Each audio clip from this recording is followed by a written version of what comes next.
This evening, several stabbings were reported by the Guyana Police Force throughout the holiday weekend. 2 pedestrians were killed in a hit-and-run on a Corentyne public road. Guyana is predicted to become a leading authority in deepwater crude production. In the region, Peru protesters, angry over ex-president's prison release, and internationally, Japan Prime Minister urges Modi to take a tougher line against Russian invasion. Greetings and welcome to another edition of Channel 2 Headline News Updates. I am Baby Bacchus. Thank you for joining us. Police in Regional Division 3 is investigating an alleged wounding committed on a 26-year-old carpenter Kimo Archer by his siblings at the Westminster Parfait Harmony West Bank Demerara on Sunday, March 20th. Enquiries disclosed that the victim and the suspects are siblings residing together. According to the police report, the victim was intoxicated when he returned home from work between 7:20 and 8:40 p.m. and got into a heated argument with his 21-year-old sister, hitting her in the head with a plate. The woman then stabbed Archer to his left hand with a broken piece of the said plate, while their 18-year-old brother dealt him several cuffs about his body before using a pair of scissors to stab him to his shoulder. Things reportedly escalated, and the 18-year-old then pulled out a Rambo knife from a haversack and dealt Archer 3 stabs, one to his left forearm and the other to his abdomen, causing him to fall to the ground helpless. The police were summoned and the suspects were both arrested. The trio were taken to the West Demerara Regional Hospital for medical attention. They were all seen and examined by a doctor on duty, treated and sent away in stable conditions. The 2 suspects were escorted to the Parfait Harmony Police Station, where they were placed in custody. The investigations continues. As the scourge of domestic violence continues to be an issue throughout the nation, a 42-year-old Linden woman has become the latest victim. The woman was allegedly stabbed several times by her 44-year-old husband at Bucktown, Wismar, Linden on Saturday, March 19th. Police in Regional Division 10 has since arrested the man. Police says that both parties were at the time in a motor car driven by the suspect when an argument ensued. The suspect subsequently drove and stopped the car at Bucktown, and as they both exited the vehicle, the man went into the car trunk, took out a kitchen knife and ordered the victim back in the car, where the argument continued. During the argument, the suspect allegedly inflicted the wound to the woman's upper chest, her lower right foot, and her fingers before escaping. The woman contacted her relatives, who went to the area and rescued her. She was taken to the Linden Hospital complex, where she was treated for her injuries and remained a patient in a serious but stable condition. The matter was reported to the police, who promptly located the suspect and arrested him. He remains in custody as investigations are ongoing. If you or someone you know is affected by domestic violence or sexual abuse, you should contact the 24 hours a day toll-free 914 emergency hotline for assistance. Following the fatal hit-and-run accident that claimed the lives of 2 pedestrians on the No. 70 public road, Corentyne, Berbice, on Friday, March 18th, the police have arrested a male suspect. The 37-year-old man, who hails from Region 6, has been identified as the driver of the white Suzuki Escudo Moto Jeep PVV 1015, which was found in a yard at his Berbice address with extensive damage to the front portion. Reports said that around 11:20 p.m., 20-year-old carpenter Tony Lakeram of No. 71 Squatting Area, Corentyne, Berbice, and 28-year-old Felicia Fernandez of Covenant East Bank Demerara were on the public road when PVV 1015, speeding north along the road, collided with the pedestrians and drove away. As a result of the collision, both pedestrians were picked up in an unconscious condition and taken to the Skeldon Public Hospital, where they were both pronounced dead on arrival.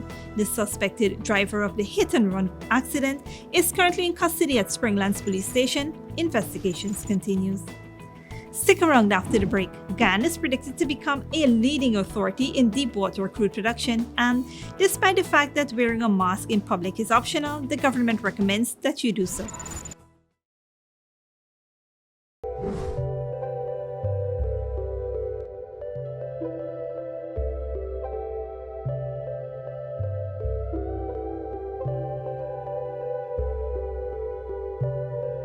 Maison Francois is the chocolate paradise of Guyana.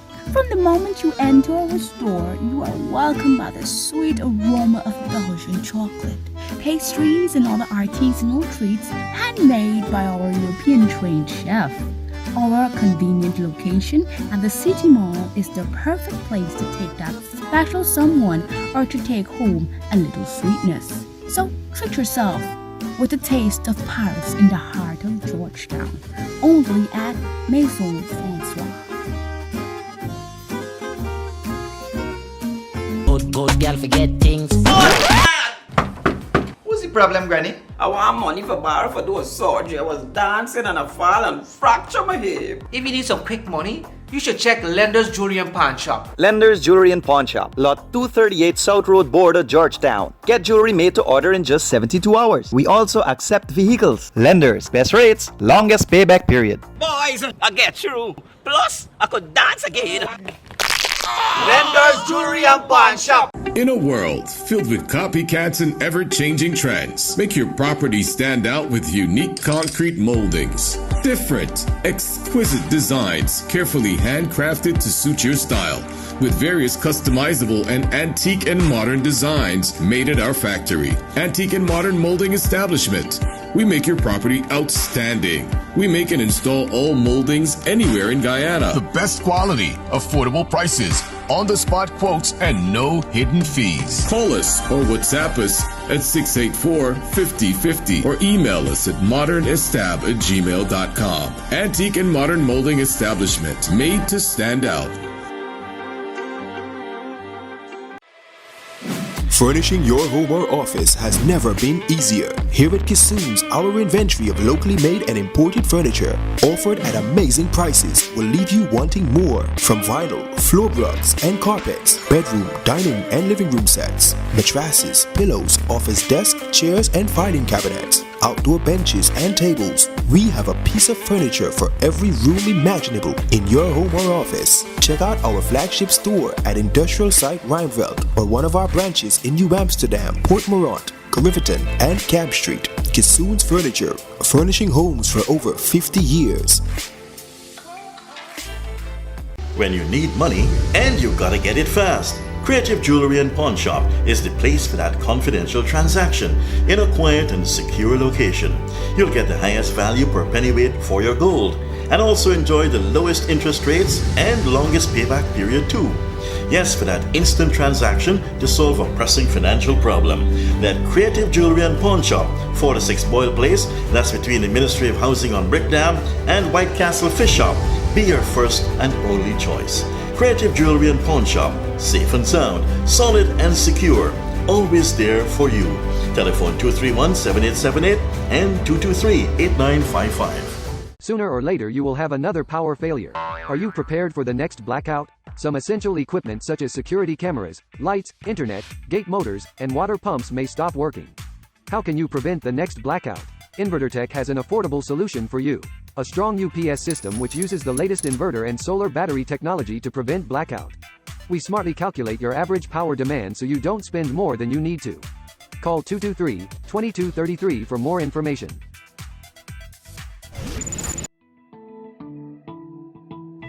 Welcome back. President Dr. Mohamed Irfanani, during the Pagwa celebrations at the Georgetown Cricket Club on Friday, urged Guyanese to adopt a resilient mindset as the country battles the catastrophic COVID-19 pandemic. The president said while the government has made a concerted effort to lift the COVID-19 restrictions, it remains committed to ensuring that citizens adhere to the continual vaccination and sanitization practices to protect themselves and their families against the disease. As part of the first step towards Guyana regaining normalcy, the amended guidelines encourage Guyanese to wear a mask in public, although the practice is no longer mandatory, and to take their vaccines, including the booster shots. Employers, business operators, and religious leaders should ensure hand washing and sanitization systems are in place. All operators and passengers shall comply with the health measures issued by the Board of the Ghana Civil Aviation Authority or any other competent authority. The new COVID-19 guidelines stipulates, among other things, that anyone entering Ghana must produce a negative biological PCR test or an approved antigen test taken within 72 hours of their arrival date. Testing will continue at places that have been certified by the Ministry of Health under the Section 7 of the Health Facilities Licensing Act. Meanwhile, Minister of Health, Dr. Frank Anthony, during today's COVID-19 update, said there are 140 active COVID-19 cases presently. 14 of those persons are hospitalized, 10 are at the Ocean View facility, with 4 in the ICU. So we're still seeing persons who would need hospitalization, and in some cases, they're still having severe COVID, which requires them to be in the ICU. The minister said there has been 1 new case over the last 24 hours. However, he stated that while the number of positive cases has declined, the number of tests administered has also decreased. Dr. Anthony reiterates his call for persons to get vaccinated to protect themselves and their loved ones. People now have more independence in terms of determining what they do. That independence now it's up to you whether you want to wear a mask or not. So it's optional, but you have to look at your risk and you have to decide whether you want to take precautions. So there's an individual responsibility. Working places, business entities, different spaces can also decide whether they want certain rules in place and work with those, because as you can see, we still have active cases in Guyana. We have 140 active cases. It's going down, at least for now, but we still have active cases, and those persons can very easily infect others. So we still have to be cautious because not everybody has been vaccinated. So not everybody would be protected. So we need to be cautious, and there's still a lot of unvaccinated people out there.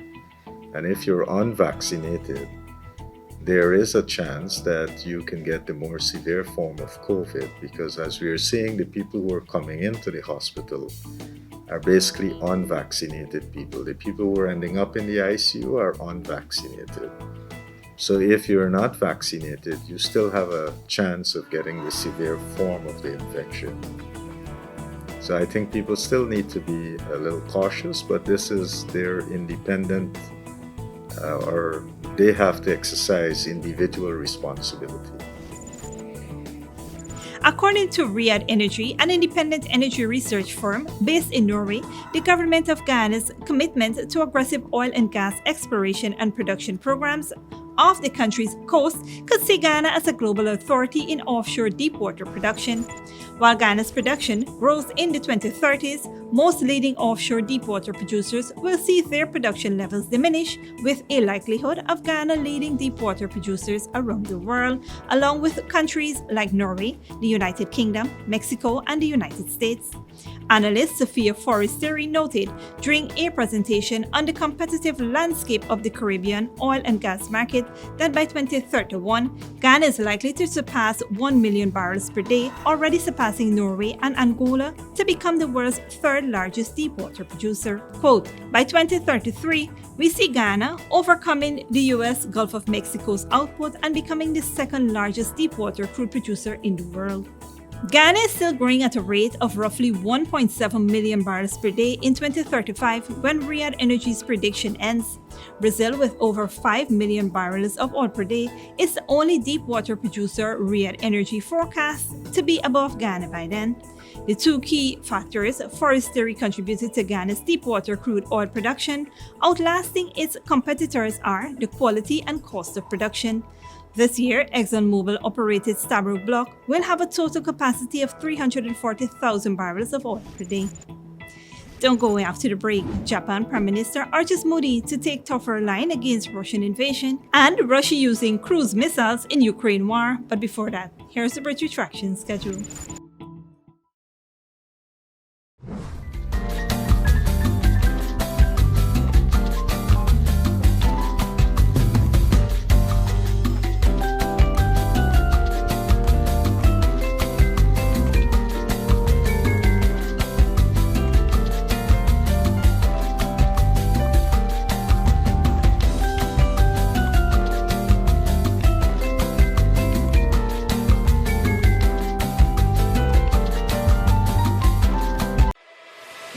Furnishing your home or office has never been easier. Here at Kissoon's, our inventory of locally made and imported furniture, offered at amazing prices, will leave you wanting more. From vinyl, floor rugs and carpets, bedroom, dining and living room sets, mattresses, pillows, office desk, chairs and filing cabinets, outdoor benches and tables. We have a piece of furniture for every room imaginable in your home or office. Check out our flagship store at Industrial Site Rijnveld or one of our branches in New Amsterdam, Port Morant, Corentyne and Camp Street. Kissoon's Furniture, furnishing homes for over 50 years. Good girl forget things. What's the problem, Granny? I want money for borrow for doing surgery. I was dancing and I fall and fracture my hip. If you need some quick money, you should check Lender's Jewelry and Pawn Shop. Lender's Jewelry and Pawn Shop, Lot 238 South Road Border, Georgetown. Get jewelry made to order in just 72 hours. We also accept vehicles. Lender's, best rates, longest payback period. Boys, I get through. Plus, I could dance again. Lender's Jewelry and Pawn Shop. Maison Francois is the chocolate paradise of Guyana. From the moment you enter our store, you are welcomed by the sweet aroma of Belgian chocolate, pastries and other artisanal treats handmade by our European-trained chef. Our convenient location at the City Mall is the perfect place to take that special someone or to take home a little sweetness. So treat yourself with a taste of Paris in the heart of Georgetown, only at Maison Francois. Sooner or later you will have another power failure. Are you prepared for the next blackout? Some essential equipment such as security cameras, lights, internet, gate motors, and water pumps may stop working. How can you prevent the next blackout? InverterTech has an affordable solution for you. A strong UPS system which uses the latest inverter and solar battery technology to prevent blackout. We smartly calculate your average power demand so you don't spend more than you need to. Call 223-2233 for more information. In a world filled with copycats and ever-changing trends, make your property stand out with unique concrete moldings. Different, exquisite designs carefully handcrafted to suit your style, with various customizable and antique and modern designs made at our factory. Antique and Modern Molding Establishment. We make your property outstanding. We make and install all moldings anywhere in Guyana. The best quality, affordable prices, on-the-spot quotes, and no hidden fees. Call us or WhatsApp us at 684-5050 or email us at modernestab@gmail.com. Antique and Modern Molding Establishment, made to stand out. When you need money and you gotta get it fast, Creative Jewelry and Pawn Shop is the place for that confidential transaction in a quiet and secure location. You'll get the highest value per pennyweight for your gold and also enjoy the lowest interest rates and longest payback period too. Yes, for that instant transaction to solve a pressing financial problem. That Creative Jewelry and Pawn Shop, 4-6 Boyle Place, that's between the Ministry of Housing on Brick Dam and White Castle Fish Shop, be your first and only choice. Creative Jewelry and Pawn Shop, safe and sound, solid and secure, always there for you. Telephone 231-7878 and 223-8955. Welcome back. Now we take a look at news in the region and around the world. Hundreds of people in Peru are protesting against a court's decision to release a former president from prison. Alberto Fujimori is serving a 25-year sentence for murder and corruption. His supporters say he is too sick to stay in jail. Al Jazeera's Mariana Sanchez reports. Angry scenes in Peru's capital. Protesters say the judge's decision to pardon former President Alberto Fujimori is an insult. Teodosia Kawaya says she will not forgive or forget.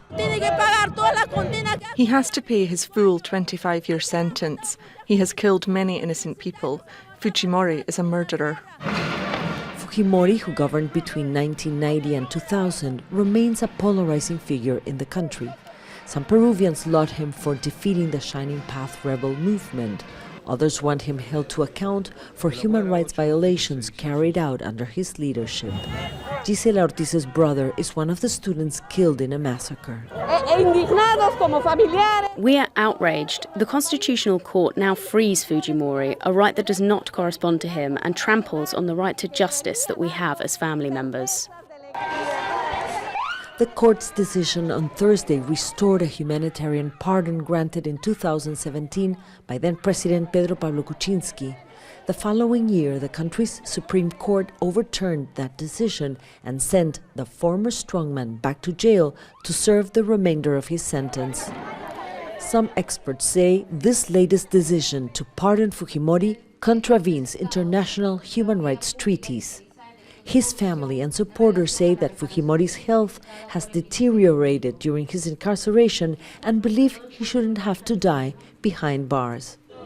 Fujimori hasn't complied with part of his sentence. He hasn't acknowledged his crimes. He hasn't paid reparations or asked the victims for forgiveness or contributed to solve some of the crimes where people remain disappeared. Some critics say they wouldn't oppose Fujimori's release if he admitted to his crimes. If there was a public expression of forgiveness to the victims, that would change the situation a lot. We have been waiting for it for many years, but it is not going to happen because he and his defense continue to say that Fujimori is innocent. Defense lawyers have asked the Inter-American Court for Human Rights to review the decision. For now, Fujimori awaits his release, with supporters celebrating the man they consider a savior during Peru's civil war. And others who expect the International Court to say the decision by Peru's court is null. Mariana Sanchez, Al Jazeera, Lima, Peru. Internationally, a curfew is set to come into effect in Ukraine's capital in just under 2 hours. It follows the latest attack by Russian forces in Kiev, which killed at least 8 people, and it's happening as a diplomatic battle deepens between Russia and the United States. Al Jazeera's Rob McBride reports.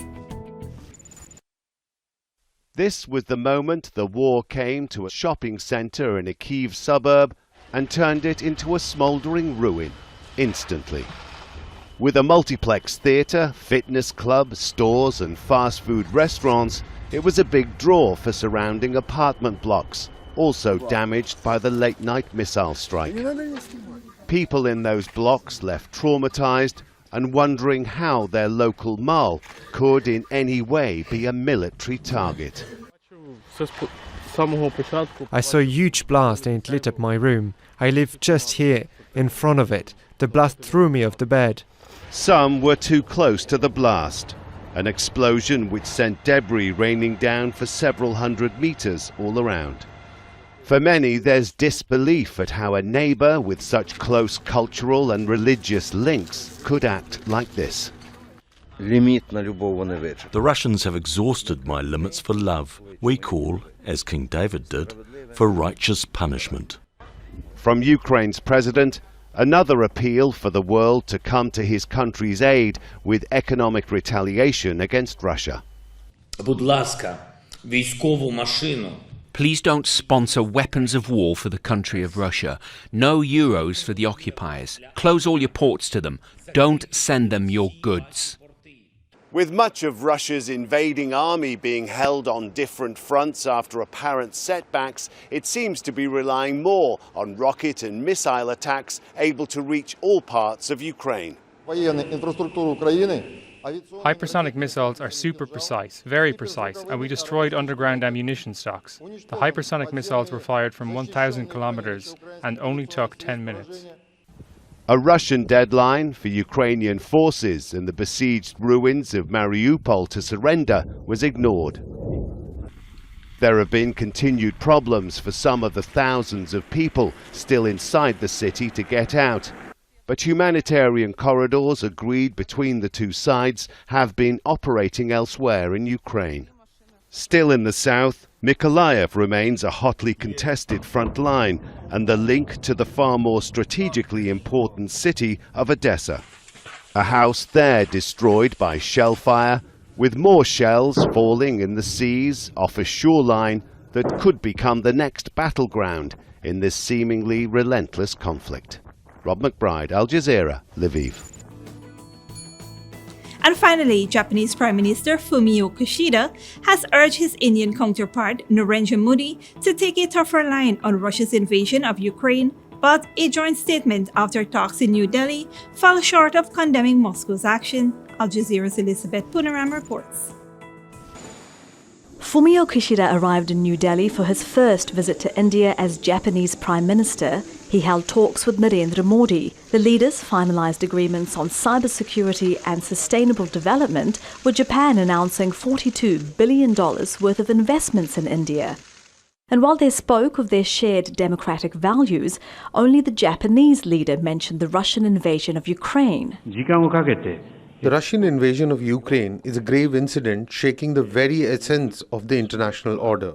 We must respond in a firm and resolute manner.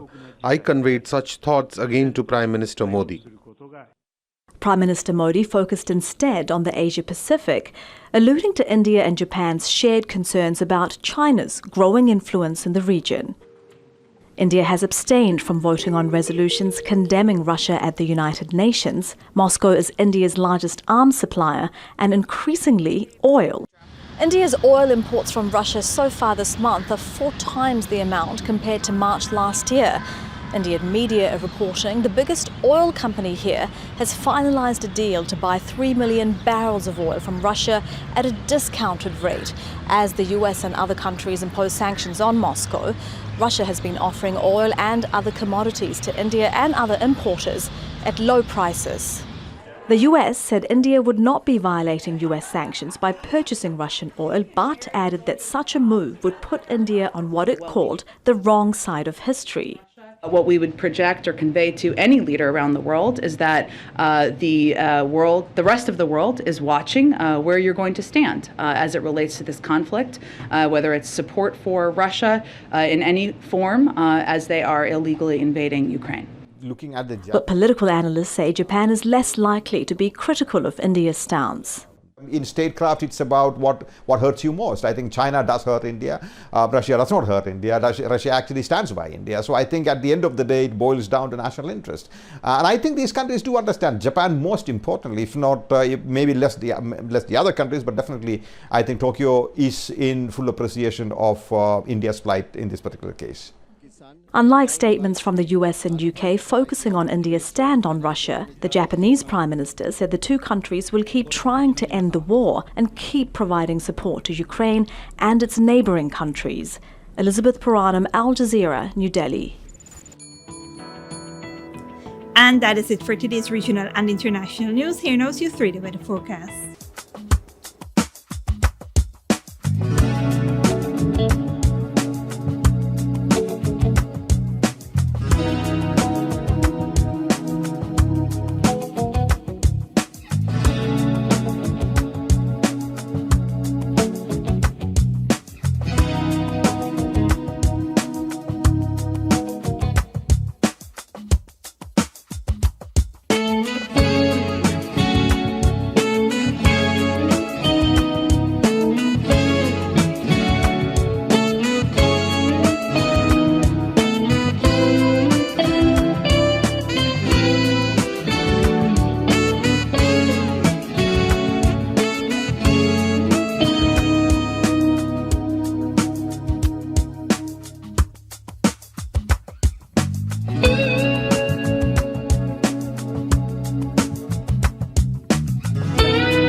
That is all for this edition of Channel 2 Headline News Updates.